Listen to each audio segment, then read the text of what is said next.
James Brayshaw and Anthony William Brownless. This is Triple M's Rush Hour Special Friday edition. All right, we're actually speaking with Rabbits back into last night's show, Fat, about the fact that Eric Bana may well be a part of Dead Set Legends, the great man, of course, and a massive Saints fan. Yep. Now, as you know, because I reckon you've been there, I used to have a joint in Brighton. And I remember of that Eric Bana had his place around the corner. Now, his place was a hell of a lot bigger than my place, not surprisingly.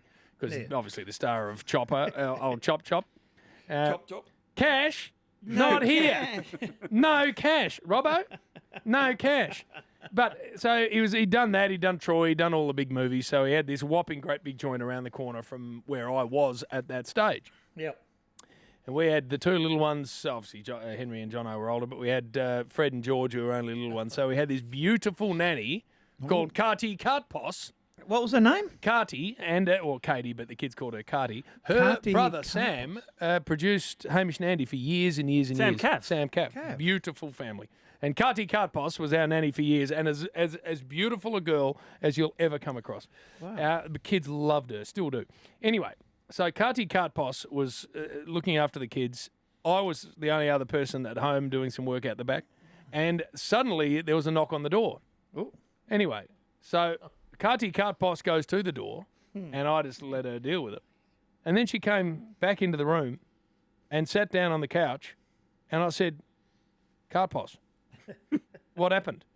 And she was just looking sort of straight ahead like a goldfish. You know how they just, their mouth sort of, but no words come out?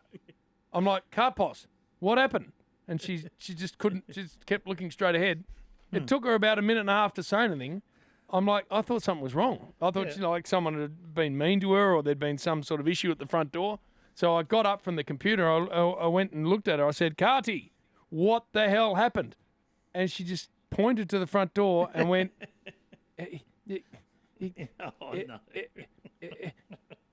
Eric Bana. Eric Bana. Anyway, I'm like, what the hell are you talking about? Our two dogs, Fat, had got out. Two dogs. Cubby and Cozy, the blonde and black Labrador, had both got out down the side gate, gone straight to Eric Banner's joint. Of course they would. And exactly right. And walked straight into his place. I had no idea because I didn't even know they'd gone. Apparently they'd been there the whole morning. He loves dogs. Yeah. So eventually he's looked at one of their collars and it had our address on it. Oh, nice. So he's marched these two dogs back.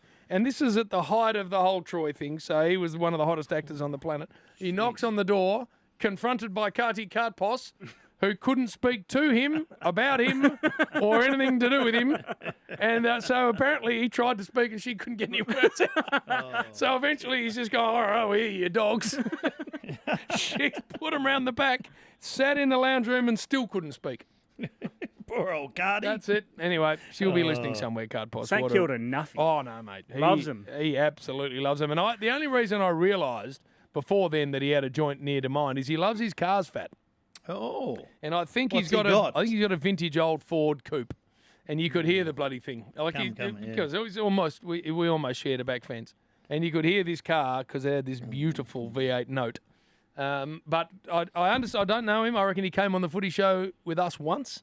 Yes. Back in our day, mate, as you know, when they come on, you go, "G'day, mate, how you going?" Him and Warney, wasn't it? Yeah, that might have been right. Yeah. So I don't know Eric at all, but I understand him to be a fantastic bloke. But the impact he had on Carty Cartpos, I will never ever forget. She was legitimately starstruck, and I thought she had that every day. Here, there's no cash. All right, cash, no. Robbo, no cash. No. No cash. And then he shoots him while he's sitting down in the. See what you made me do? Yeah. Shoots him in the guts. One of the great movies. In some bloody good films. Mate, he's a star. That's what that man is. Complete star. Anyway, I thought Cartpos would be starstruck every day at our joint. Seeing you. But apparently not. No, not at all. Starstruck? Not here. Not here. No.